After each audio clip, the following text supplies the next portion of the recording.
ভক্তের বাঞ্ছা ভগবান পূর্ণ করে। সেজন্য কি করছে, এক ভগবান এক ব্যক্তির মাধ্যমে জগন্নাথ তিনটি একটি নয় তিনটি নারিকেল পাঠিয়ে দিলেন। আর এসে পূজারীকে বললেন, পূজারী এই তিনটা নারিকেল দিলাম, আপনি ভগবানের সেবায় লাগান। আর পূজারীকে রাধুনীকে দিলেন।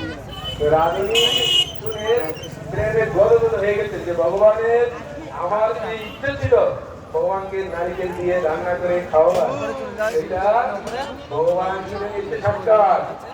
প্রেমানন্দে কৃপা করে আপনারা এসেছেন, অনেক অনেক ধন্যবাদ। এখন কিছুক্ষণ পরে শুরু হলে ভগবান সবচেয়ে খুশি হবে জগন্নাথ যদি আপনারা কীর্তন সবাই হরে কৃষ্ণ মহামন্ত্র জপ কীর্তন করবো। হরে কৃষ্ণ কৃষ্ণ কৃষ্ণ কৃষ্ণ